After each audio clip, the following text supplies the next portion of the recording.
The thunder cracked across the sky as Thomas Ingram crouched in the shelter of a shallow overhang, his eyes scanning the horizon of northern Arizona territory. The year was 1873, and he was 3 days into tracking a Mustang herd that had eluded every cowboy from Taylor to Flagstaff. Rain poured down the canyon walls, transforming the usually dry stream beds into rushing torrents. Through the curtain of water, Thomas spotted something impossible, a human form wedged between boulders on the opposite side of the growing flood. "Hello," he shouted above the storm, but his voice disappeared into the roar of water and wind. Thomas squinted through the downpour. It wasn't some trick of light or shadow. Someone was trapped in the narrowing canyon, and if the water continued to rise, they wouldn't survive much longer. He abandoned his meager shelter, leading his horse Dusty along the ridge to find a crossing point. The water was already knee-deep when Thomas finally found a place to ford the growing creek. He tied Dusty to a sturdy juniper and waded into the cold rush, fighting against the current that threatened to sweep him downstream. As he drew closer, he could make out more details: long, dark hair, buckskin clothing, and the distinctive patterns of Apache design. An Apache woman. His pulse quickened. Relations between settlers and the Apache had been strained for years, with sporadic violence flaring up throughout the territory. Still, a life was a life, and Thomas had never been one to leave anyone to die, no matter who they were. "I'm coming to help you," he called out, though he wasn't sure if she understood English. When he reached her, Thomas saw that her leg was trapped between two large rocks. Blood mixed with the rainwater, and her face was drawn with pain, though her dark eyes remained fierce and alert. "I'm Thomas," he said slowly, pointing to himself. "I'm going to help you." To his surprise, she responded in clear, if accented, English. "The rocks shifted in the rain. My leg is caught." Thomas nodded and examined the situation. The woman was wedged in tightly, one leg pinned at an awkward angle. The water was already reaching her waist and rising fast. "This is going to hurt," he warned, bracing himself against the larger boulder. "But I can move it enough for you to pull free." She gave him a single, sharp nod. "Do it." Thomas put his shoulder to the rock and pushed with all his might. For a moment, nothing happened. Then, with a grinding sound lost in the storm, the boulder shifted a few precious inches. The woman immediately pulled her leg free with a gasp of pain. "Can you stand?" Thomas shouted over the rain. She tried and faltered. "It is broken," she said through gritted teeth. The water continued to rise around them. There was no time for splinting or careful planning. Thomas made a quick decision and scooped her into his arms. She was lighter than he expected, but still a substantial burden as he fought his way back across the surging creek. "If you carry me out of this canyon," she said, her voice suddenly close to his ear, "I will never leave you." Thomas wasn't sure if she meant it as a promise or a threat, but he was too focused on keeping them both alive to dwell on it. "Let's just get to safety first," he grunted, struggling against the current. By the time they reached Dusty, the water was chest-high and still rising. With tremendous effort, Thomas managed to boost the injured woman onto his horse before pulling himself up behind her. "Hold on," he instructed, wrapping one arm around her waist while taking the reins with his free hand. They rode away from the canyon as the last light faded from the sky, the storm still raging around them. Thomas knew his small line shack was closer than town, so he directed Dusty toward the modest shelter he used during roundups and hunting trips. The woman remained silent during the ride, her body tense against his. When they finally reached the shack, she was shivering violently, her skin cold to the touch. Thomas dismounted and carried her inside, setting her gently on his narrow cot before lighting a lantern and starting a fire in the small iron stove. The one-room structure was humble: a bed, a table with one chair, a trunk containing supplies, and little else, but it was dry and would warm up quickly. "My name is Gentle Bird," she said suddenly, watching him move around the cabin. "Of the Kairikahua Apache."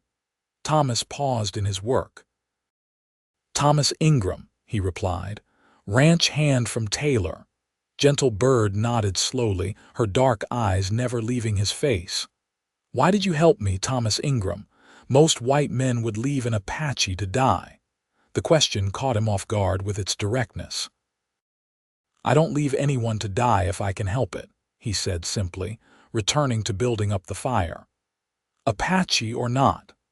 When the fire was blazing, Thomas turned his attention to her injured leg. "I need to look at this," he said, gesturing to the torn buckskin and the swelling visible beneath. "If it's broken, it needs to be set." After a moment's hesitation, Gentle Bird nodded. Thomas carefully cut away the buckskin around the wound, revealing a nasty gash alongside what was clearly a broken bone, though thankfully it hadn't broken through the skin. "This will hurt," he warned as he gathered what he needed: straight branches for splints, strips of clean cloth, and a bottle of whiskey he kept for medicinal purposes. "Pain is not new to me," she replied stoically. Despite her brave words, Gentle Bird's face went ashen when Thomas pulled the bone straight. She didn't cry out, but her breathing became ragged, and sweat beaded on her forehead. Thomas worked as quickly as he could, cleaning the wound, binding it tightly, and securing the splints. "Drink this," he said when he'd finished, offering her the whiskey. "It will help with the pain." She sniffed the bottle suspiciously before taking a small sip. Her eyes watered, but she took another larger swallow before handing it back. "Thank you," she said formally. "You have shown kindness when others would not." Thomas shrugged, suddenly uncomfortable with her intensity. "Anyone would have done the same." "No," she said firmly. "They would not. I know the hearts of men, both my people and yours. Kindness is rare between us now." Thomas couldn't argue with that. The newspapers were full of stories about skirmishes and raids, each side blaming the other for the escalating violence. He'd never participated in any of it himself, preferring to keep to his work and stay out of trouble, but he knew many who viewed all Apache as enemies to be feared or fought. "You need dry clothes," he said, changing the subject. "I don't have anything that will fit you properly, but it's better than staying in wet things." He dug through his trunk and found a clean shirt and a pair of trousers that might work with the legs rolled up. He handed them to her and then, realizing the awkwardness of the situation, said, "I'll step outside while you change." "The storm still rages," Gentle Bird pointed out. "Turn your back, I will tell you when I am done." Thomas did as she asked, facing the door and listening to the soft rustle of clothing behind him. He tried not to think about the woman undressing just a few feet away, focusing instead on the practical concerns of their situation. They had shelter and fire. His provisions would last a few days. The real question was what to do about Gentle Bird once the storm passed. "I am finished," she announced. When Thomas turned around, he couldn't help but smile. His clothes engulfed her slender frame, the shirt hanging nearly to her knees, the trousers rolled up multiple times at the waist and ankles. She'd kept her beaded necklace and a small pouch that hung from a leather cord around her neck. "Why do you smile?" she asked, her expression guarded. "No reason," Thomas said quickly. "You just look different." Gentle Bird smoothed a hand over the coarse fabric of the shirt. "Your clothes are strange, rough but warm." Thomas hung her wet buckskins near the stove to dry, and then set about preparing a simple meal from his supplies: beans, jerky, and hardtack softened in the bean broth. They ate in silence, the only sounds the crackling of the fire and the rain beating against the roof. "Where is your family?" Thomas asked eventually, unable to bear the silence any longer. Gentle Bird's face darkened. Gone. My father was killed by soldiers 2 winters ago. My mother died of the white man's disease that came after. My brothers. She trailed off, her jaw tightening. I am alone. I'm sorry, Thomas said. Knowing the words were inadequate, she shrugged one shoulder.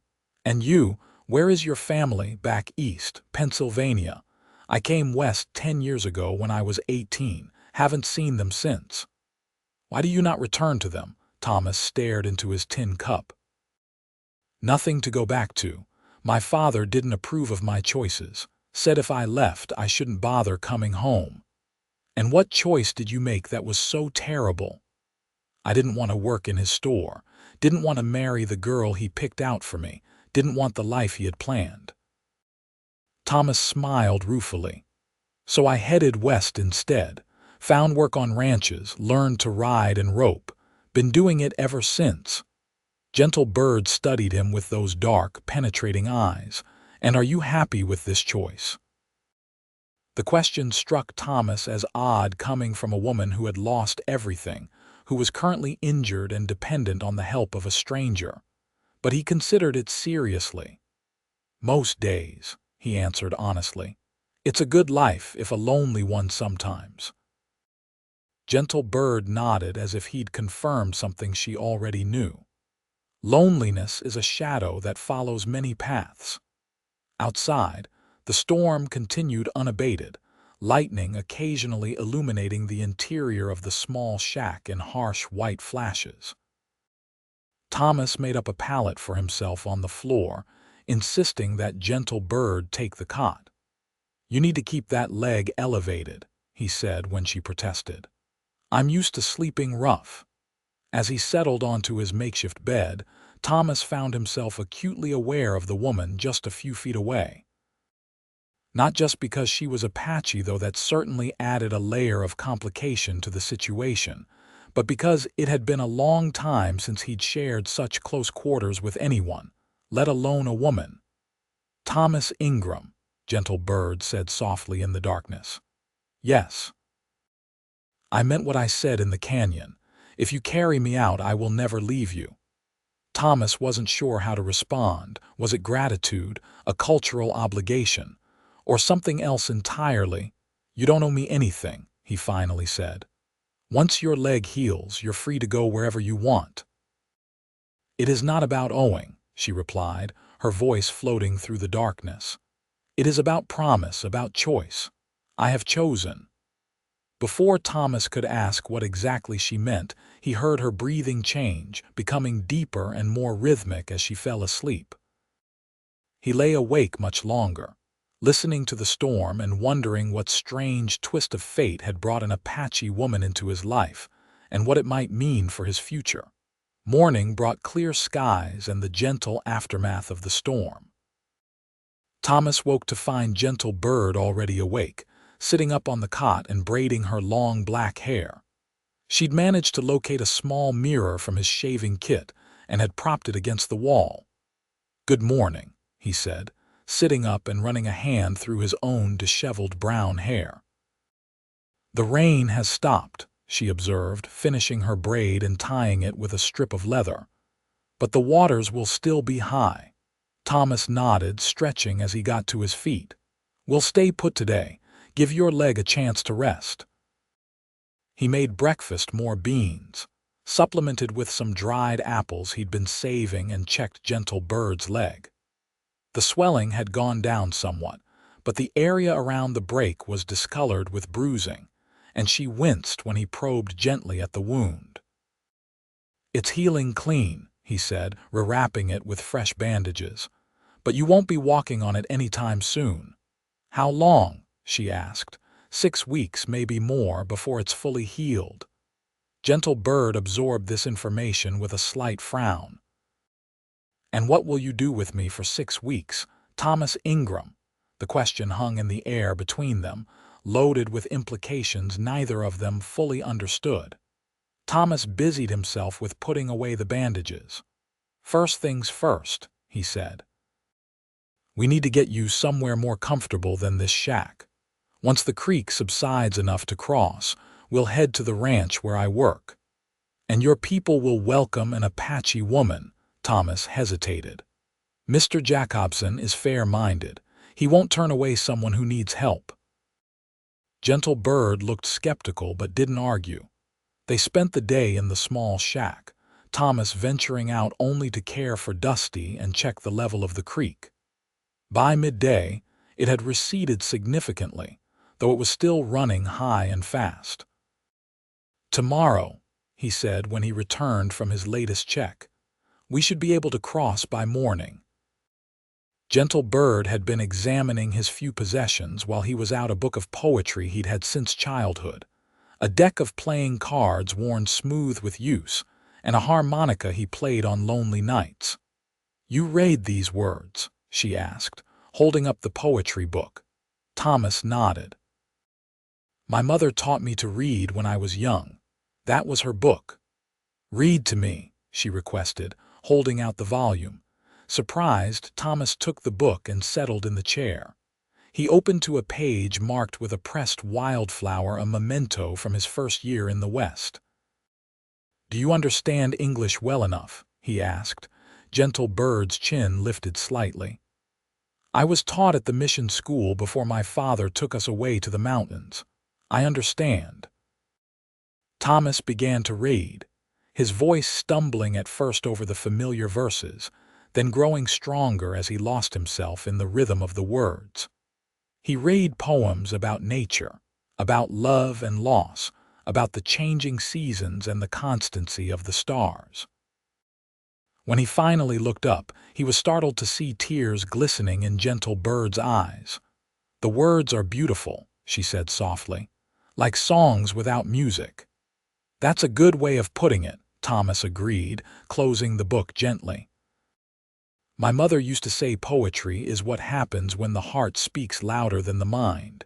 Your mother was wise." Gentle Bird touched the book's worn cover. "My people have stories and songs passed down from the ancestors. They tell us who we are, where we come from, how to live in harmony with the earth and sky." "I'd like to hear them someday," Thomas said, surprising himself with his sincerity. Gentle Bird studied his face, as if searching for mockery or deceit, but found none. "Perhaps you will," she said.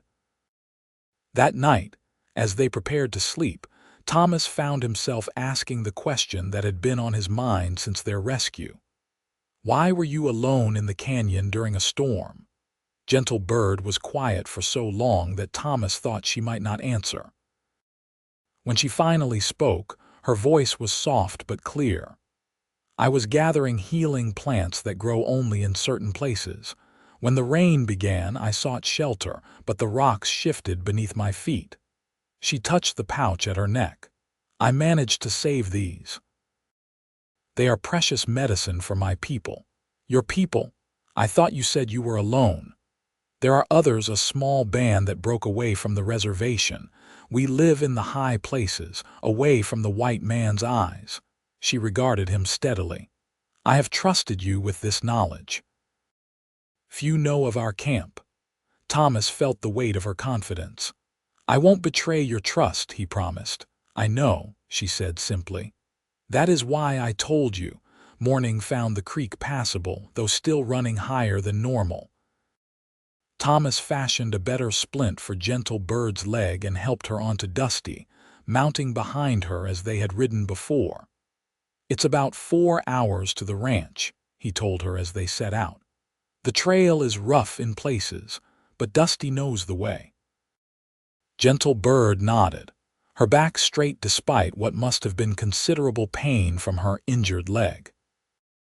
As they rode, Thomas found himself increasingly aware of her presence, the scent of her hair, the warmth of her body against his chest, the way she seemed to move in perfect rhythm with the horse.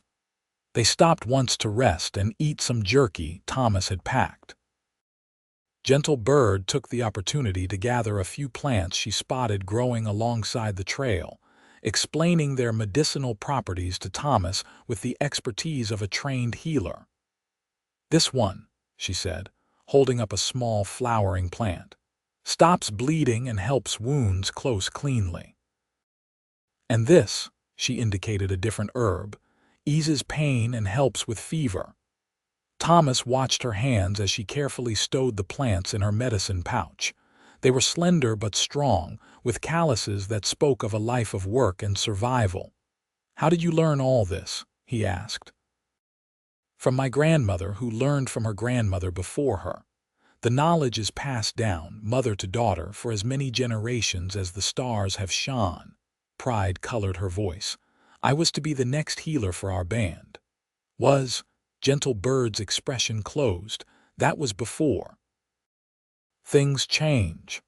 Before Thomas could ask what had changed, she indicated she was ready to continue. He helped her back onto Dusty, and they resumed their journey. The Rocking J Ranch came into view shortly after noon, a collection of buildings nestled in a valley, with corrals, a barn, and a main house built of sturdy logs. Several cowboys were visible working with horses in one of the corrals, and smoke rose from the chimney of the cookhouse. As they approached, Thomas felt Gentle Bird tense against him. "They will not welcome me," she said quietly.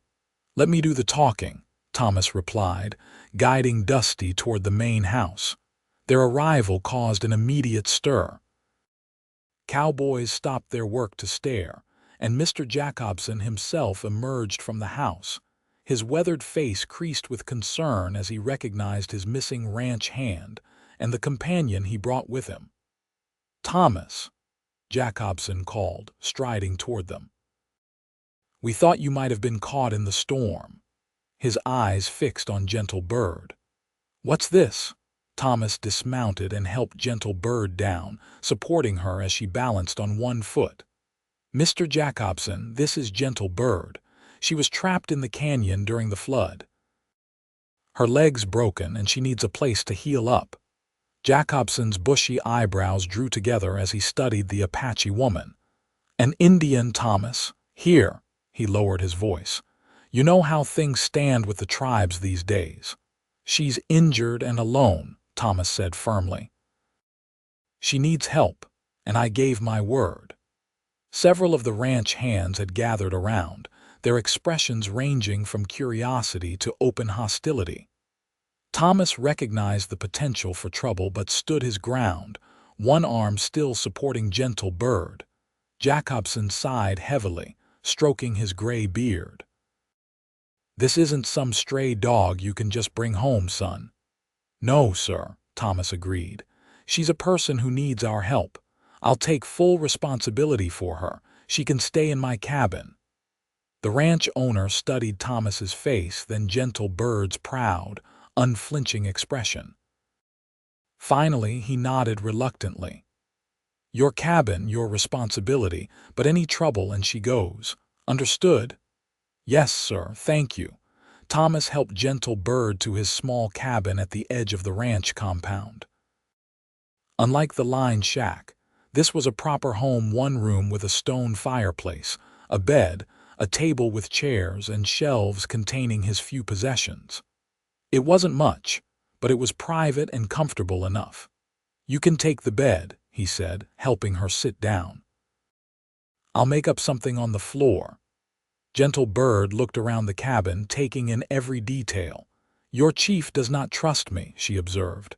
"Mr. Jacobson isn't a chief," Thomas corrected with a small smile. "He's just my boss, and he's cautious, that's all." "There's been trouble with some of the bands raiding cattle." "Not my people," Gentle Bird said firmly. "We keep to ourselves, take only what the land freely gives." "I believe you," Thomas assured her. "And Jacobson will come around once he gets to know you." But Thomas's optimism proved premature. Over the next few days, it became clear that while Jacobson might tolerate Gentle Bird's presence, the other ranch hands were less accepting. They avoided Thomas's cabin, spoke in hushed tones when he approached, and made no secret of their disapproval. Only Gabe, the elderly cook, showed any kindness, bringing extra food and even some fabric and thread so Gentle Bird could repair her buckskin clothing. Don't mind them boys, Gabe told her, setting down a basket of supplies. They're just ignorant. Ain't never bothered to learn that people is people, no matter their color. Gentle Bird accepted his kindness with quiet dignity. Thank you, old one. Your heart sees clearly. Despite the tension, Thomas found himself enjoying Gentle Bird's company. She was intelligent and observant, quick to learn the rhythms of ranch life even while confined to the cabin. She told him stories of her people, legends of how the world began, tales of trickster animals and wise ancestors. In return, he read to her from his book of poetry and taught her to play simple tunes on the harmonica. As the days passed, Thomas found reasons to stay close to the cabin, returning between chores to check on her, bringing small gifts: a wildflower, a pretty stone, a piece of wood he thought she might carve. The other hands noticed and didn't bother to hide their disapproval. "You're getting sweet on that Indian girl," one of them, a man named Hank, commented as they mended fences one afternoon. "Ain't natural." Thomas drove a nail with more force than necessary. "What I do is my business, Hank." "Boss won't like it if you're thinking of making it permanent," another ranch hand chimed in. "Indian woman on the ranch, folks in town would talk." "Let them talk," Thomas said sharply, "and it's not like that anyway." But even as he denied it, Thomas knew something was changing between him and Gentle Bird. It wasn't just gratitude on her part or obligation on his. There was a connection forming, tentative but undeniable. A week after they arrived at the ranch, Thomas returned to the cabin to find Gentle Bird attempting to stand, using a crudely fashioned crutch made from a forked branch. "What are you doing?" he asked, hurrying to her side. "You shouldn't be putting weight on that leg yet." "I cannot lie in bed forever," she said, frustration evident in her voice. "I am not used to being still for so long." Thomas understood. For someone accustomed to freedom and movement, confinement was its own kind of pain. "Let me help you outside, at least," he offered. "You can sit in the sun for a while." He supported her as she hobbled to a bench he'd placed outside the cabin door. The spring day was warm, the air scented with wildflowers and sage. Gentle Bird closed her eyes and turned her face to the sun, breathing deeply. "Better?" Thomas asked, settling beside her. "Yes." She opened her eyes and gazed across the ranch to the distant mountains. "My people are up there somewhere. They will wonder what has happened to me." "You want to try to get word to them?" She shook her head. "There is no safe way. The army patrols the trails, looking for Apache who leave the reservation, and I cannot travel, not yet. When your leg heals, I'll take you to them," Thomas offered, "if that's what you want." Gentle Bird turned to look at him, her dark eyes searching his face. "And if that is not what I want?" Thomas's heart quickened. "What do you mean?" "I told you, Thomas Ingram. If you carried me from the canyon, I would never leave you. I meant those words." "Gentle Bird, you don't owe me your life because I helped you." "It is not about owing," she said, echoing her words from that first night. "It is about seeing." "Seeing what?" "Your heart. It is good, strong, true." She placed a hand over his chest, and Thomas felt his pulse jump at her touch. Few men, white or Apache, have such hearts. Before Thomas could respond, he noticed Hank and two other ranch hands approaching, their expressions grim. He stood quickly, positioning himself between them and Gentle Bird. "Something I can help you boys with?" he asked, keeping his tone neutral despite the tension he felt. "Just came to see the Indian up close," Hank said, spitting tobacco juice onto the ground. "Heard tell she's some kind of witch doctor." "Healer," Thomas corrected. "And she's recovering from a broken leg, so this isn't a good time for visitors." One of the other men, a stocky cowboy named Pete, peered around Thomas. "Don't look like much to me, just another squaw." Thomas felt his hands curl into fists but forced himself to stay calm. "You've had your look. Now move along. The third man, Dylan, stepped closer. What's your hurry, Thomas? We're just being friendly. Thought maybe the lady might want some company besides yours. His tone made the suggestion crude. Before Thomas could react, Gentle Bird spoke up from behind him. I have no interest in the company of small men with smaller minds, she said clearly. Please go. Hank's face darkened. Did you hear that? Indian bitch thinks she's too good for us. Thomas took a step forward. That's enough. Leave now or we're going to have a problem. Maybe we already got a problem, Dylan said, his hand drifting toward the knife at his belt. The confrontation might have escalated if Gabe hadn't appeared, a shotgun cradled in his arms. Boss wants all hands at the north pasture, the old cook announced.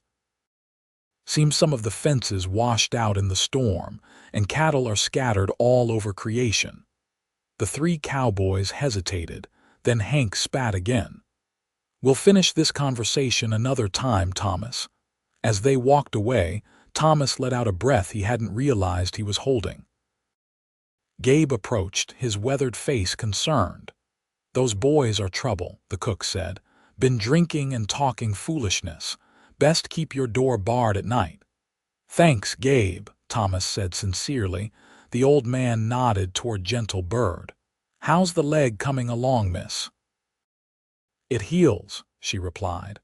Thanks to your food and medicines. Gabe smiled, revealing missing teeth. My granny was Cherokee, taught me a thing or two about healing plants myself. Figured those willow bark teas might help with the pain. After Gabe left, Thomas helped Gentle Bird back inside, his mind troubled by the confrontation. Maybe this wasn't the safest place to bring you after all, he said as he settled her on the bed. There are no safe places when hearts are filled with fear and hatred, Gentle Bird replied. But I am not afraid of those men. Well, I am, Thomas admitted. Not for myself, but for you, if anything happened to you because of me. Gentle Bird reached out and touched his cheek, her fingers warm against his skin. You worry too much, Thomas Ingram. I have survived worse than the words of angry cowboys. Her touch lingered, and Thomas found himself leaning slightly into her hand. Something shifted between them in that moment, an acknowledgement of feelings that had been growing since their first meeting in the canyon. Gentle Bird, he began, unsure what he wanted to say but needing to say something. A knock at the door interrupted whatever might have happened next. Thomas reluctantly pulled away to answer it, finding Mr. Jacobson standing outside. Thomas, the ranch owner said with a nod. Need to speak with you. Thomas stepped outside, closing the door behind him. Yes, sir.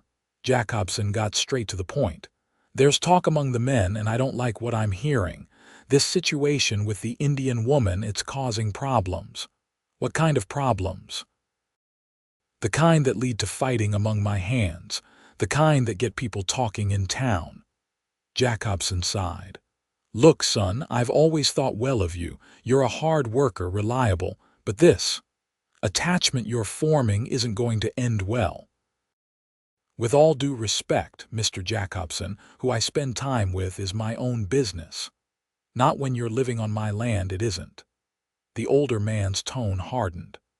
I'm not saying she has to leave right this minute, but as soon as that leg of hers is healed enough for travel, I want her gone. And if you're smart, you'll forget all about her once she is. Thomas felt anger rising in his chest. And if I don't, Jacobson studied him for a long moment. Then I reckon you'll be looking for new employment. I can't have this kind of trouble on my ranch. After the ranch owner left, Thomas stood outside the cabin, his thoughts in turmoil. He'd been at the Rocking J for 5 years. It was the closest thing to home he'd known since leaving Pennsylvania. But the thought of sending Gentle Bird away once she was healed, of never seeing her again, created a hollow feeling in his chest that he couldn't ignore. When he went back inside, Gentle Bird took one look at his face and understood. Your chief wants me to leave, she said. It wasn't a question. Jacobson isn't my, Thomas began automatically, then stopped himself. Yes, when your leg is healed. Gentle Bird nodded slowly. And you, what do you want, Thomas Ingram? The question hung in the air between them, weighted with possibility. Thomas crossed the room and sat beside her on the bed, taking her hand in his. I want you to stay, he said simply. With me. The words were out before he could consider all their implications, but once spoken, he knew they were true. In the short time he'd known her, Gentle Bird had awakened something in him, a longing for connection he'd been denying for years. Even if it means leaving this place, she asked. Your work, your home. This is just a job, a place to sleep. Thomas squeezed her hand gently. It's not worth much if I have to give up someone I care about to keep it. Gentle Bird's eyes softened. Thomas Ingram, you continue to surprise me. Is that good or bad? A small smile touched her lips. Good, very good. That night, Thomas lay on his pallet on the floor, listening to Gentle Bird's steady breathing from the bed. His conversation with Jacobson had forced him to confront feelings he'd been avoiding, not just his growing attachment to Gentle Bird, but his dissatisfaction with the limitations of his current life. For 10 years, he'd drifted from ranch to ranch, never putting down roots, never forming connections that couldn't be easily broken. It had seemed like freedom at the time, but now he wondered if it had really been a kind of fear of rejection, fear of loss, fear of the vulnerability that came with truly caring for someone. Gentle Bird's voice came softly through the darkness. You are thinking so loudly, I cannot sleep. Thomas chuckled. Sorry. What troubles your mind? He hesitated, then decided on honesty. The future. What happens when your leg heals? I told you what happens, she said simply. I stay with you, and if I don't stay here, then we go elsewhere. There was a rustle as she shifted position. My people have always moved with the seasons, following game, avoiding enemies. Home is not a place, Thomas. It is the people who walk beside you. Her words resonated with something deep inside him. Where would we go? There is land to the north and west where few white men have settled, places where a man and woman might live in peace if they are willing to work hard and keep to themselves. Is that what you want, to live apart from everyone? I want to live free, Gentle Bird replied. Free to follow the old ways when they are wise, to learn new ways when they are better. Free to love without fear of hatred. Love. The word hung in the darkness between them, unaddressed but unmistakable. Come here, Gentle Bird said softly. It is cold on the floor. Thomas hesitated only briefly before rising and moving to the bed. Gentle Bird shifted to make room for him, and he lay down beside her, careful not to jostle her injured leg. She turned toward him, her face close to his in the darkness. I have watched you, Thomas Ingram, she whispered. You are a man caught between worlds, just as I am. Not fully part of the white man's world, not part of mine. Perhaps together we can make our own world. Thomas reached out, touching her cheek gently. I'd like that. Their first kiss was tentative, a gentle exploration that quickly deepened into something more urgent, more needful. Thomas pulled back, concerned about her injury, but Gentle Bird drew him close again. I am not so fragile, she murmured against his lips. In the weeks that followed, Thomas and Gentle Bird's relationship deepened even as tensions at the ranch escalated. Hank and his friends continued their harassment, making thinly veiled threats whenever they encountered Thomas alone. Jacobson remained civil but distant, his disapproval evident in every interaction. Only Gabe offered support, bringing news and supplies, warning them of trouble brewing among the other hands. They're planning something, the old cook confided one afternoon. Been whispering together, stopping their talk when I come around. You watch your back, Thomas. Gentle Bird's leg was healing well. She'd progressed from the crude crutch to walking with a stick, and though she still limped heavily, her mobility improved daily. She spent hours outside when Thomas was working, gathering herbs and studying the land around the ranch. "There is good medicine here," she told him. "Plants my people use for healing, for ceremony. I have been collecting seeds, learning where they grow." Thomas understood she was preparing for their eventual departure, though neither of them spoke of it directly. He'd begun his own preparations, setting aside supplies, making quiet inquiries about land to the northwest, near the territorial border. One evening, as they sat outside watching the sunset, Gentle Bird suddenly stiffened, her head turning toward the distant hills. "Riders," she said, her voice tense. "Many horses." Thomas couldn't see or hear anything, but he'd learned to trust her senses. "Stay here," he said, standing. "I'll find out what's happening." He jogged toward the main house, where he could see ranch hands gathering. Jacobson stood on the porch, a rifle in his hands, speaking urgently to his foreman. "What's going on?" Thomas asked as he approached. The foreman, a hard-bitten man named Wilson, turned to him with a scowl. "Army patrol just rode in. Says there was an Apache raid on a homestead 20 miles east. Family killed, livestock taken." Thomas felt a cold weight settle in his stomach. "Which band? Does it matter?" Wilson spat. "Apache is Apache. Lieutenant says it was renegades from the mountains," Jacobson added, his expression grim. "Group that broke away from the reservation months back. Gentle Bird's people." Thomas tried to keep his face neutral. "What's the Army doing here, tracking them?" Wilson said. "And they're mighty interested to hear. We've got one of them living right here on the ranch." Thomas's blood ran cold. "Who told them?"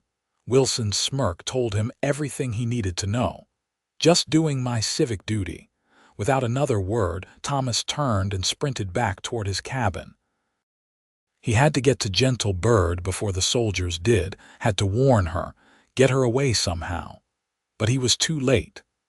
As he rounded the corner of the barn, he saw a group of mounted soldiers already at his cabin. Gentle Bird stood in the doorway, her back straight, facing a young lieutenant who sat tall in his saddle. "That's her, Lieutenant Sanders," Hank was saying, pointing. "Been here for weeks now, probably spying for her people, letting them know when to strike." "That's a lie," Thomas shouted, pushing through the gathered ranch hands. "She's been injured, unable to walk until recently. She had nothing to do with any raid." The lieutenant, a fair-haired man with a thin mustache, regarded Thomas coolly. "And you are?" "Thomas Ingram. I work here. Gentle Bird has been under my care since I found her trapped in a canyon during the flood 6 weeks ago." "Your care?" The lieutenant's emphasis made the words sound indecent. "Interesting. And you can vouch for her whereabouts at all times?" "Yes," Thomas said firmly. "She couldn't have been involved in any raid. She's been here, recovering from a broken leg." "Perhaps she wasn't personally involved," the lieutenant conceded, "but she may have information about the renegade band. These mountains are difficult country for us to patrol, but the Apache know every trail, every hiding place." Gentle Bird spoke up, her voice calm but resolute. "I know nothing of any raid. My people are peaceful. We do not attack homesteads or steal cattle."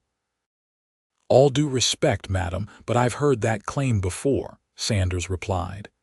"Yet somehow a family lies dead and their livestock is missing. Someone is responsible." "Not her people," Thomas insisted. "There are other bands in these mountains." The lieutenant dismounted and approached Gentle Bird. "I'm afraid I'll have to ask you to come with us. The commander at Fort Whipple will want to question you." Thomas stepped between them. "She's not going anywhere." Sanders's hand moved to his pistol. "This isn't a request, Mr. Ingram. It's a military matter now. Thomas." Gentle Bird placed a hand on his arm. "Do not fight them. It will only bring trouble to you." "Listen to your woman," Hank jeered. "Even she knows when to surrender." Thomas ignored him, focusing on the lieutenant. "Let me come with her. I can attest to her character. Explain the situation to your commander." Sanders considered this. "Very well. But understand, Mr. Ingram, interfering with a military investigation is a serious offense. If it turns out you've been harboring someone connected to these raids, you'll face charges yourself." "I understand," Thomas said, his mind racing ahead to what they might do once they reached the fort. There had to be a way to protect Gentle Bird, to prevent her from being detained indefinitely or worse. They were given 10 minutes to collect their belongings. Inside the cabin, Thomas quickly gathered essential supplies: food, blankets, his knife, and the small amount of money he kept hidden in a tin under a floorboard. "Thomas," Gentle Bird said urgently, "we cannot go to the fort. My people have stories of what happens to Apache who are taken there. Many never return." "I know," he said, stuffing items into a saddlebag. "We're not going to make it to the fort." Her eyes widened. "What are you planning?" "There's a place, about 2 hours' ride from here, where the trail passes through a narrow canyon. If we can get ahead of the main party somehow." He let the implication hang in the air. Gentle Bird nodded slowly. "It would be dangerous." "More dangerous than the fort?" Thomas asked grimly. She touched the medicine pouch at her neck. "No, not more dangerous than that." When they emerged from the cabin, Thomas was leading Dusty, already saddled and loaded with their few possessions. The lieutenant frowned. "You won't need your horse, Ingram. You can ride double with Corporal Lewis." "My horse is faster and knows the terrain," Thomas argued. "And Gentle Bird's leg is still healing. She can't ride double comfortably for that distance." After a moment's consideration, Sanders nodded. "Fine, but you'll ride in the middle of our formation where we can keep an eye on you both." As they prepared to depart, Mr. Jacobson approached. His expression was troubled as he looked at Thomas. "I warned you this wouldn't end well, son." "It hasn't ended yet, sir," Thomas replied evenly. The old rancher shook his head. "Your job will be waiting if you come back, just you mind." It was an olive branch of sorts, but Thomas knew he wouldn't be returning. "Thank you, Mr. Jacobson, for everything." As they rode away from the rocking J, Thomas felt a curious mix of emotions: regret at leaving the place that had been his home for 5 years, anxiety about what lay ahead, but also a strange sense of liberation. For the first time in a long while, he was making a choice based not on drifting wherever life took him, but on what and who truly mattered. The soldiers formed a loose circle around Thomas and Gentle Bird as they rode. Lieutenant Sanders kept them at a steady pace, clearly intending to reach Fort Whipple before full dark. Thomas bided his time, watching the terrain, waiting for the right opportunity. It came sooner than he expected. As they crossed a shallow stream, one of the patrol horses stumbled on the rocky bottom, throwing its rider. The soldiers halted to assist their comrade, momentarily distracted. Thomas caught Gentle Bird's eye and gave a slight nod. In one fluid motion, he kicked Dusty into a gallop, breaking through the loose circle of horsemen and heading not for the trail, but up a steep embankment toward the forested ridge above. Shouts erupted behind them, followed by the crack of a rifle shot. Thomas kept low over Dusty's neck, feeling Gentle Bird pressed against his back, her arms tight around his waist. "Hold on," he yelled as they crested the ridge and plunged into the pine forest beyond. The soldiers pursued, but Dusty was fast and sure-footed, and Thomas knew these woods from hunting trips. He led them on a winding path through the trees, crossing streams to mask their trail, doubling back occasionally to confuse their pursuers. After an hour of hard riding, when the sounds of pursuit had faded, Thomas finally slowed Dusty to a walk. The horse was lathered with sweat, sides heaving. "We need to let him rest," Thomas said, patting Dusty's neck, "and figure out where we are." They dismounted in a small clearing. Gentle Bird immediately limped to the edge of the trees, studying the terrain while Thomas tended to Dusty. "The soldiers will expect us to head north, toward the high country," she said when she returned. "That is where they believe my people hide." Thomas nodded. "So we go west instead, at least for now. There's a trapper's cabin I know of, about a day's ride from here. We can shelter there while we decide our next move." As they rested, Thomas became aware of a growing tension in Gentle Bird's posture. She kept looking toward the distant mountains, her expression troubled. "What is it?" he asked. "I am worried for my people," she admitted. "If the army believes they are responsible for this raid, they will hunt them relentlessly." "Is there a way to warn them?" She considered this. "Perhaps. There are signs we could leave, messages that would be understood by those who know how to read them. But it would mean traveling closer to their territory, which is exactly where the soldiers will be searching." Thomas understood her dilemma. "What do you want to do?" Gentle Bird looked at him, her dark eyes filled with conflict. "I want to protect my people, but I also made a promise to you, Thomas Ingram. I said I would never leave you, and you won't," he said firmly, "because I'm coming with you. We'll warn your people together, then find our own path." Relief and gratitude softened her features. "You would do this, even knowing the danger." "I made my choice when I rode away from the fort," Thomas said. "My place is with you now, wherever that leads." As dusk approached, they resumed their journey, heading northeast now, toward the mountains where Gentle Bird's people had their hidden camp. They traveled through the night, stopping only when necessary to rest Dusty, keeping off the main trails and away from known water sources where soldiers might watch. By dawn, they had reached the foothills of the mountains. Gentle Bird directed them to a secluded valley where a small stream provided water and thick stands of aspen offered concealment. "We will rest here today," she decided. "Travel only by night until we are closer to my people's territory." Thomas unsaddled Dusty and set up a small, sheltered camp while Gentle Bird gathered plants from the surrounding area. When she returned, she carried handfuls of herbs and roots. "Medicine?" Thomas asked. "And messages," she replied. She knelt beside the stream and began arranging some of the plants in specific patterns on a flat rock, weighing them down with small stones. "Any of my people who pass this way will understand. It warns of the soldiers and the false accusations."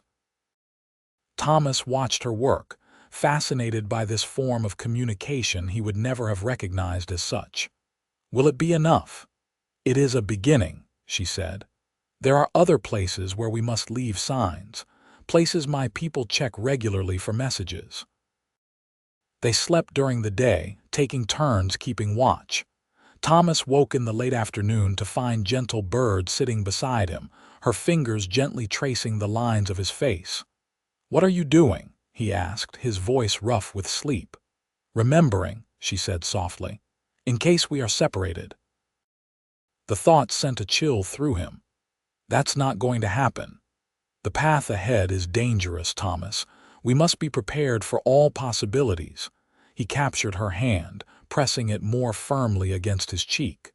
"The only possibility I'm interested in is the one where we stay together." Gentle Bird smiled, but there was sadness in her eyes. "That is my wish also, but wishes do not always come true, even when the heart is strong." Thomas pulled her down beside him, holding her close. "Then we make them come true together." They set out again at nightfall, Gentle Bird guiding them higher into the mountains along paths invisible to untrained eyes. Twice, they spotted army patrols in the distance and changed course to avoid them. Once, they came across fresh tracks of unshod ponies, Apache riders. Gentle Bird confirmed, but whoever had made them was long gone. At each significant landmark, a distinctive rock formation, a lightning-struck tree, a spring bubbling from stone. Gentle Bird left her coded messages, always checking first for replies or signs that others had passed that way. On the third night of their journey, as they traversed a high ridge, Gentle Bird suddenly froze, raising a hand for silence. Thomas halted Dusty immediately, straining his ears for whatever had alerted her. After a long moment, he heard it too, the soft nickering of horses, somewhere ahead of them in the darkness. "Apache or soldiers?" he whispered. "Neither," Gentle Bird replied, her voice equally soft. "The sounds are wrong. These are horses that pull things, not horses ridden by warriors or soldiers. Settlers, this far into the mountains." She shook her head. "I do not know. We should approach carefully." They dismounted and proceeded on foot, leading Dusty. As they crept forward, the ridge opened onto a small plateau, and in the moonlight, Thomas could make out the shapes of covered wagons, 3 of them, arranged in a rough circle. A small campfire burned at the center, illuminating the faces of those gathered around it. "Travelers," Thomas murmured. "But what are they doing up here? This isn't any kind of established trail." "Perhaps they are lost," Gentle Bird suggested, "or hiding like us." They observed the camp for several minutes. There appeared to be about a dozen people, men, women, and a few children. Their clothing and appearance suggested they weren't prospectors or hunters, but rather families on the move. "Should we approach them?" Thomas asked. "They might have news about the army patrols." Gentle Bird hesitated. "It could be dangerous. If they have heard about the raid, they may be frightened of any Apache." "I'll go first," Thomas decided. "Stay here with Dusty until I signal that it's safe." Before approaching, Thomas made sure his gun was easily accessible, though he hoped he wouldn't need it. He walked openly toward the camp, making enough noise that they would hear him coming and not be startled. A man at the edge of the firelight spotted him first, jumping to his feet with a rifle raised. "Who's there? Identify yourself." "Just a traveler," Thomas called, keeping his hands visible. "Name's Thomas Ingram. I saw your fire and thought I'd check if you folks were in trouble, being off the main trails and all." The man kept his rifle trained on Thomas but waved him closer. As Thomas approached the firelight, he could see the travelers more clearly, tired, dusty, but not destitute. Their wagons were well maintained, their clothing worn but decent. "You alone?" the man with the rifle asked, still suspicious. Thomas decided on honesty, at least partially. "I have a companion waiting back a ways. Didn't want to startle you folks by approaching together." An older man with a gray beard stepped forward. "I'm Jeremiah Powell. This here's my son-in-law, Marcus." He nodded toward the man with the rifle. "We're headed to Oregon Territory. Got separated from our wagon train during that big storm couple weeks back. Been trying to find our way to the main trail since." "You're a good ways off course," Thomas informed them. "Main emigrant route is nearly 50 miles northwest of here." This news elicited worried murmurs from the gathered travelers. A woman stepped into the light, a small child clinging to her skirts. "Is there a settlement nearby?" she asked. "Our supplies are running low and the children." She didn't finish, but her concern was clear. "Nearest town is Taylor," Thomas said. "But it's at least 3 days' travel from here, and not in the direction you're headed." Jeremiah sighed heavily. "We've been going in circles, I reckon. Maps we got aren't worth the paper they're printed on in this country." Thomas made a decision. "I know these mountains pretty well.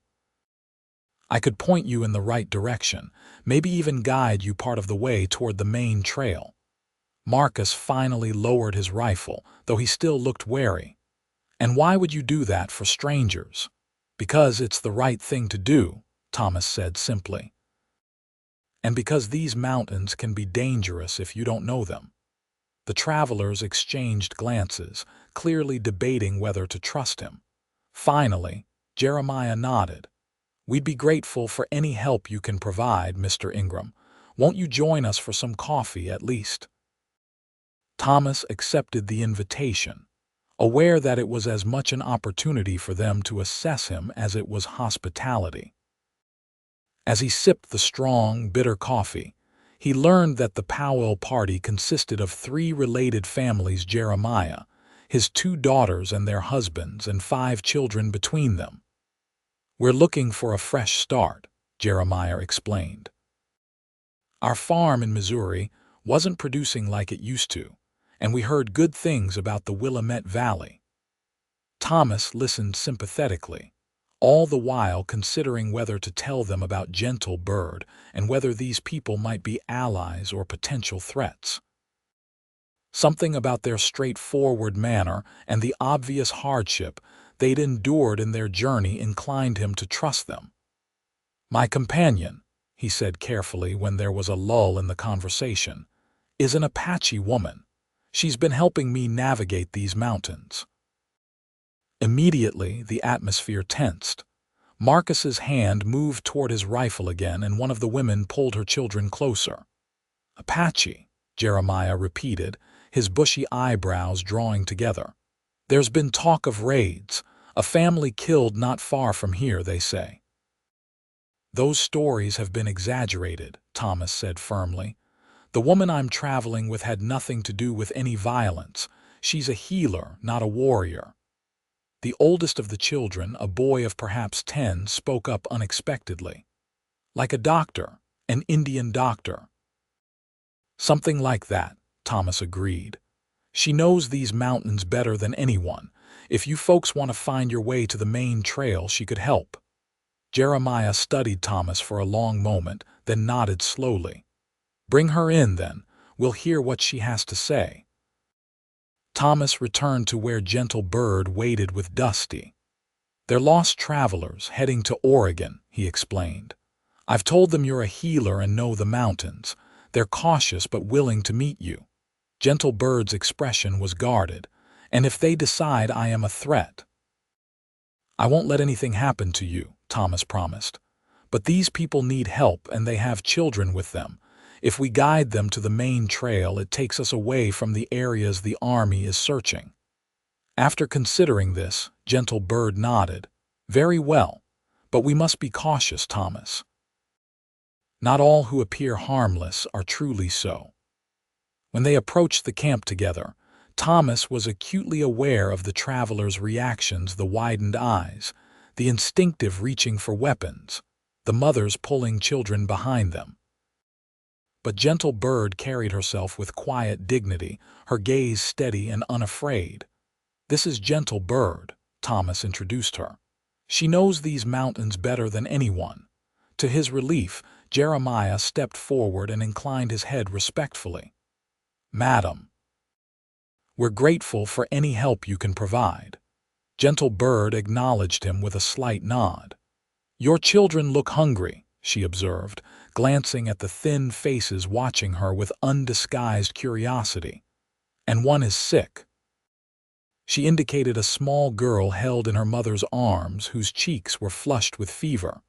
The mother, a tired-looking woman in her 20s, clutched the child tighter. "She's just overtired. She'll be fine with rest." "May I?" Gentle Bird asked, approaching slowly.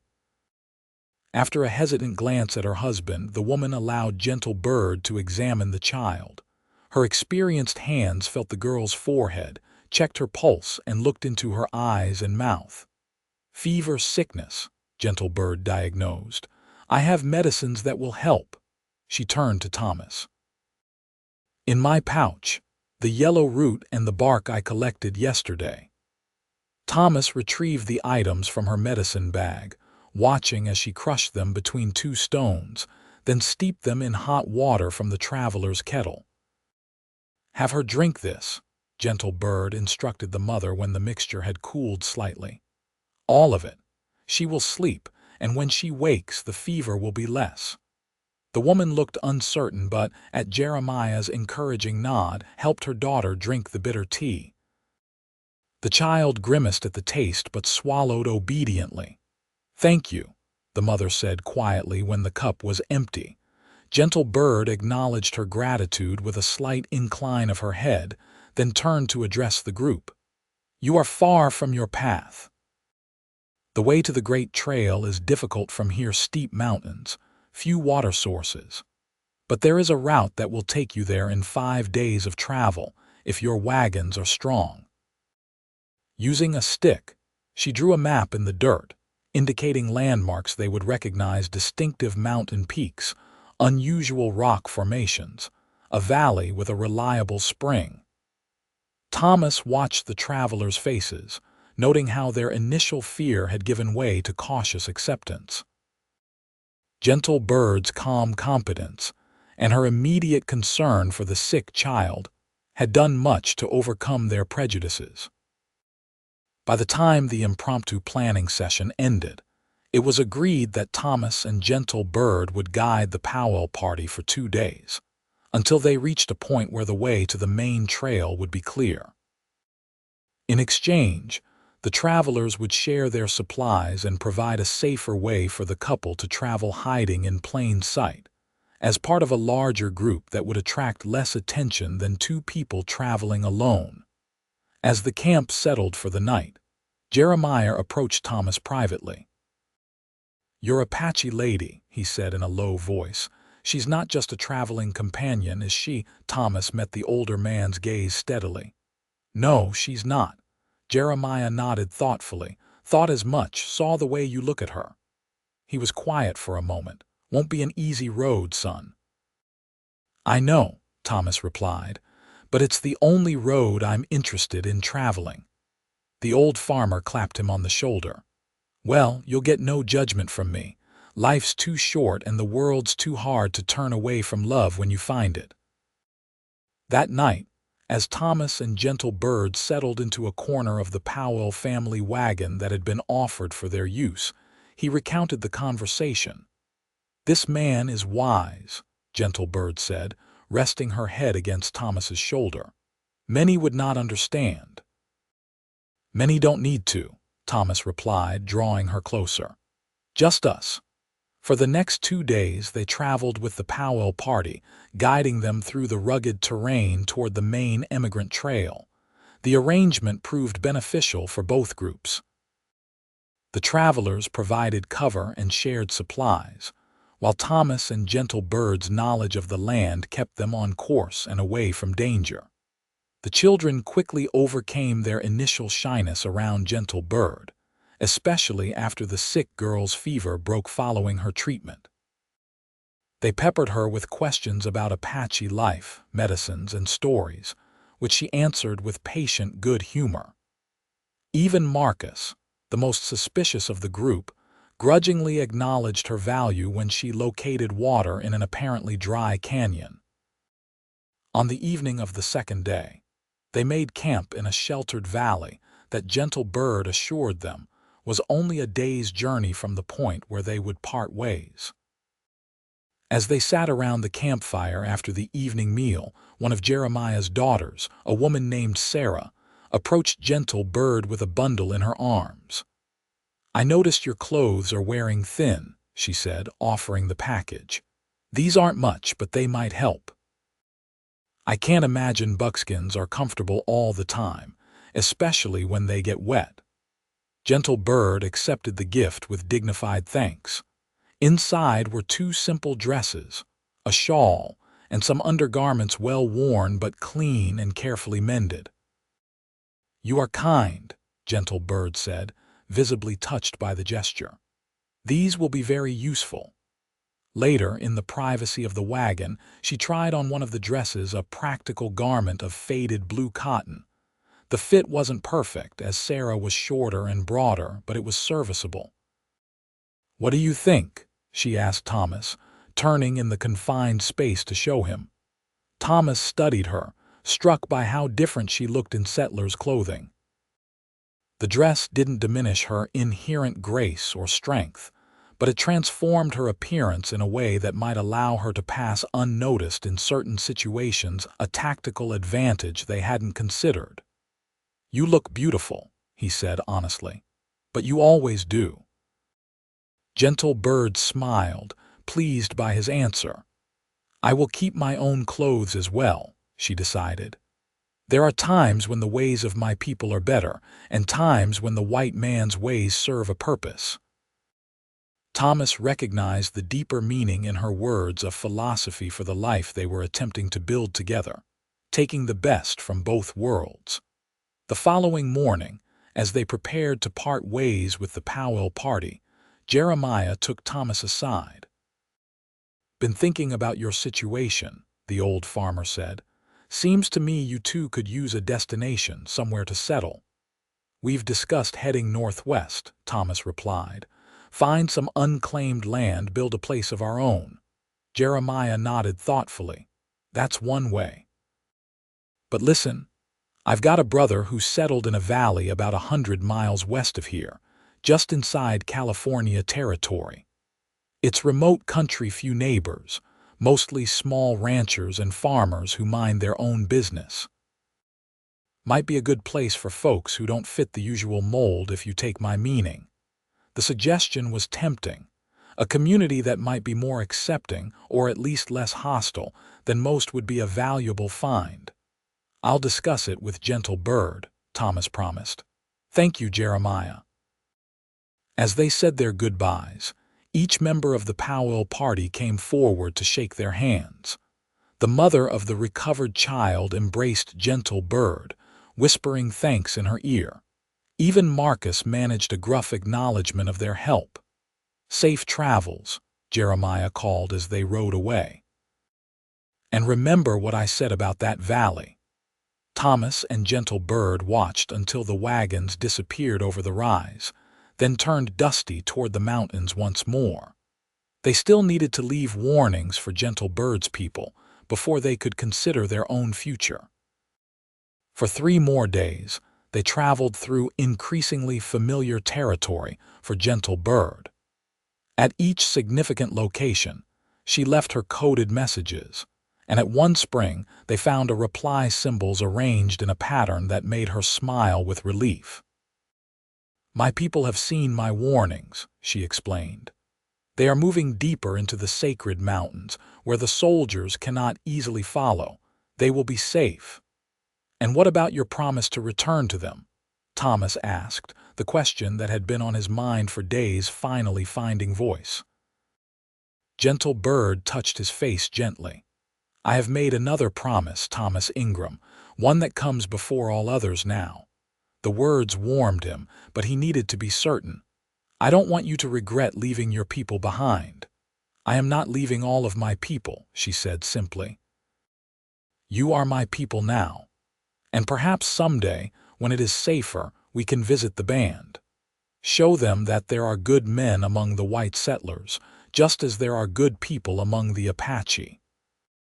Thomas pulled her close, overwhelmed by the trust she placed in him, by the future she envisioned for them despite all the obstacles in their path. "What do you think of Jeremiah's suggestion?" he asked. "The valley in California," Gentle Bird considered this. "It is far from here," she acknowledged. "Far from the lands my ancestors walked, but perhaps that distance is what we need, a place to begin anew without the shadows of the past hanging over us." Thomas nodded, understanding her reasoning. "Then California it is." They altered their course accordingly, heading west now instead of deeper into the mountains. The terrain gradually changed, the stark, rocky heights giving way to more forested slopes, then to rolling hills covered with grass and scattered oak trees. They traveled cautiously, avoiding settlements and military patrols, but the farther they moved from the site of the raid, the fewer soldiers they encountered. Gentle Bird's broken leg continued to heal, her limp becoming less pronounced with each passing day, though Thomas knew it would never be quite the same as before. After 2 weeks of steady travel, they crossed the border into California territory. The landscape opened up before them, a vast, fertile valley nestled between distant mountain ranges, with clear streams feeding into a central river. Using Jeremiah's directions, they located his brother's homestead, a modest but prosperous-looking farm with fields of grain, orchards, and pastures for livestock. Thomas approached openly, Gentle Bird riding beside him in one of Sarah's dresses, her long hair braided down her back. The farmer, a weathered man named Samuel Powell who strongly resembled his brother, welcomed them warmly when they explained who had sent them. His wife, Martha, insisted they stay for a meal, and during the simple but abundant dinner, they learned more about the valley and its inhabitants. "Folks around here came to get away from one thing or another," Samuel explained. "Some from the war back east, some from failed strikes in the goldfields, some just looking for land to call their own. We don't ask too many questions about the past." "And Indians?" Thomas asked carefully. "How do people feel about them?" Samuel exchanged a glance with his wife. "There's a small band of Pomo live up in the hills," he said. "Keep to themselves mostly, but we trade with them now and again. No trouble to speak of." Martha addressed Gentle Bird directly, her expression kind but straightforward. "People will talk, dear. They always do when something's different, but most around here have learned to live and let live." Gentle Bird met the older woman's gaze steadily. "I am accustomed to being different," she said. "It does not trouble me if people talk, so long as they leave us in peace." After the meal, Samuel took them to see a piece of land he thought might suit them, a small valley within the larger one, with a year-round stream, good soil, and enough woodland for building and firewood. It was secluded without being isolated, about an hour's ride from the Powell farm and the small community that had grown up around it. "It's unclaimed as far as I know," Samuel said as they surveyed the land. "You'd need to file paperwork in Sacramento eventually, but folks around here respect boundary markers in the meantime." Thomas looked to Gentle Bird, seeing his own thoughts reflected in her eyes. This could be home, a place of their own where they could build a life together. "What do you think?" he asked her. Gentle Bird walked a few paces away, kneeling to examine the soil, then closing her eyes as if listening to something only she could hear. When she returned, her expression was serene. "This is good land," she declared. "It will nurture those who nurture it in return." Thomas turned to Samuel. "We'll take it." The next weeks were a flurry of activity as they established their claim on the land and began building a life there. With Samuel's help, Thomas constructed a small but sturdy cabin beside the stream. It wasn't much: one main room with a stone fireplace, a lean-to for storage, and a covered porch, but it was theirs. Gentle Bird turned her attention to creating a garden, carefully transplanting medicinal herbs she found growing wild, along with vegetables and grain from seeds the Powells provided. She also began exploring the surrounding hills, learning the flora and fauna of their new home, always returning with useful plants or knowledge to share. Word of their arrival spread through the scattered community. Some neighbors visited out of curiosity, some out of genuine welcome, a few perhaps to assess whether these newcomers posed any threat to the established order. Thomas and Gentle Bird received them all with the same quiet hospitality, neither hiding their relationship nor making any apologies for it. Martha Powell proved to be a valuable ally, introducing Gentle Bird to other women in the area and speaking highly of her knowledge of healing plants. When the blacksmith's child developed a persistent cough that wouldn't respond to conventional remedies, Martha suggested they consult the Indian healer. Gentle Bird's effective treatment did much to establish her standing in the community. Not everyone was accepting, of course. There were those who crossed to the other side of the road when they saw Gentle Bird coming, those who whispered behind their hands or made disparaging remarks when they thought no one who cared could hear. But these were the minority, and Thomas was surprised to find how little their disapproval mattered in the face of the life he and Gentle Bird were building together. One evening in late summer, as they sat on their porch watching the sunset paint the hills with gold, Thomas took Gentle Bird's hand in his. "I've been thinking," he said hesitantly, "about us, about making this official in the eyes of the law and the community." Gentle Bird looked at him quizzically. "Are we not already committed to one another? Did I not promise never to leave you?" "Yes," Thomas agreed, "and I believe you with all my heart, but there are practical considerations. If something happened to me, I want to make sure this land, everything we've built, would be legally yours." She considered this, understanding dawning in her eyes. "You wish to marry me in the white man's way?" "I do," Thomas confirmed, "if that's something you want too." Gentle Bird was silent for a long moment, her gaze fixed on the distant mountains. Finally, she turned back to him, her expression both solemn and tender. "In the way of my people, we are already joined," she said. "Our spirits recognized each other in that canyon when you carried me from death into life. But I understand the importance of your laws and customs." She squeezed his hand. "Yes, Thomas Ingram, I will marry you in the white man's way as well." The ceremony took place 2 weeks later, performed by a circuit-riding preacher who visited the valley monthly. It was a simple affair, held in the Powell's parlor, with Samuel and Martha as witnesses. Gentle Bird wore one of her dresses, newly altered by Martha to fit her slender frame, with her hair loose around her shoulders and a crown of wildflowers on her head. The preacher, an elderly man with kind eyes, made no comment about the unusual union he was blessing, simply performing the ceremony with the same dignity he would afford any couple. When he pronounced them husband and wife, Thomas kissed Gentle Bird tenderly, sealing their commitment before God and community. That night in their cabin, now legally their shared home, Thomas held his wife close. "Are you happy?" he asked, still sometimes wondering if she regretted the path her life had taken. "I am where I am meant to be," Gentle Bird replied, her dark eyes reflecting the firelight. "With the man who carried me from death, who walks beside me in life. Yes, Thomas, I am happy." As the seasons turned, their small homestead flourished.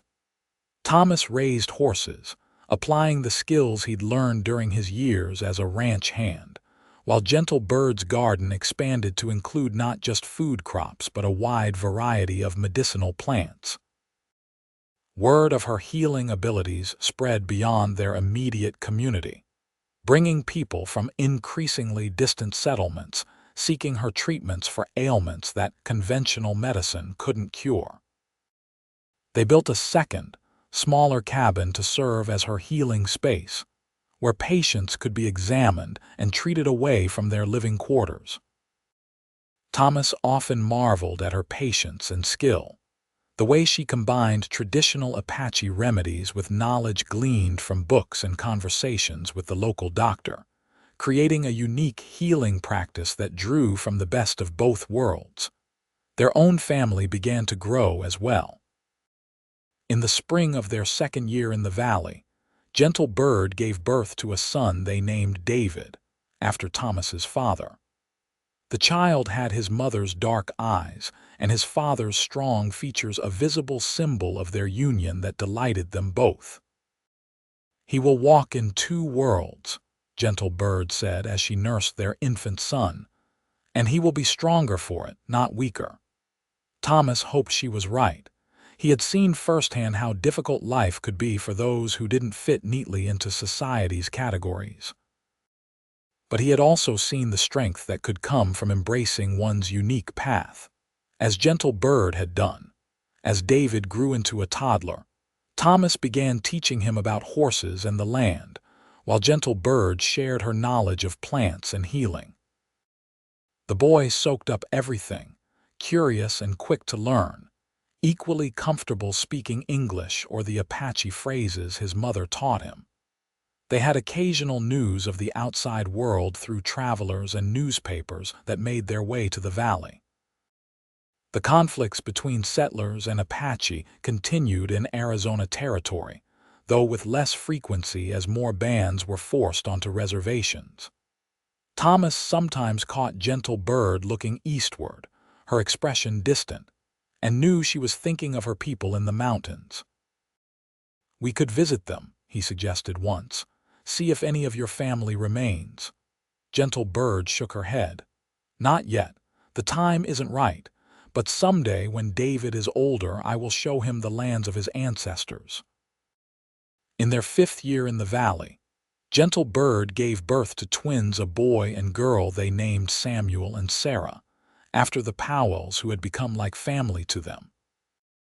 By then, their homestead had grown to include a larger main house, a barn for Thomas's expanding horse business, and Gentle Bird's healing cabin, which now attracted patients from as far away as Sacramento. Their neighbors had long since accepted the unusual family in their midst, many coming to appreciate the benefits of having both a skilled horse breeder and a gifted healer in the community. The children played together regardless of background, and if there were still those who disapproved, they kept their opinions to themselves. One autumn evening, as they sat on their porch watching 7-year-old David help the twins collect fallen leaves, Thomas found himself reflecting on the unlikely journey that had brought them to this moment. "What are you thinking about?" Gentle Bird asked, noting his contemplative expression. "That day in the canyon," Thomas replied. "How different our lives would be if I hadn't decided to track that Mustang herd, if the storm hadn't come when it did, if you hadn't been gathering plants in that particular place." Gentle Bird smiled, the years having softened some of the sharp edges of her youth but none of her essential strength. "My grandmother would say there are no coincidences, only paths that were always meant to cross. And what do you say?" Thomas asked, taking her hand in his, a gesture that had become as natural as breathing over their years together. "I say that when you carried me from that canyon, you carried me not just to safety, but to a life I could never have imagined." She leaned against his shoulder, watching their children play in the golden light of sunset. "And I have kept my promise, Thomas Ingram. I have never left you." "Nor I you," Thomas replied softly. "Nor will I ever." As darkness fell over their home, their children running back to the porch with hands full of colorful leaves, Thomas knew with absolute certainty that the promise made in desperation during a flood had become the foundation of something enduring and profound, a love that had overcome boundaries of culture and prejudice, a family that bridged two worlds, a life built on respect, understanding, and the courage to follow their hearts even when the path was difficult. And in the end, wasn't that the most valuable thing any person could hope to find? Not gold or land or social acceptance, but a hand to hold through life's storms, a heart that recognized your own, a soul that promised and meant it with every breath, "I will never leave you."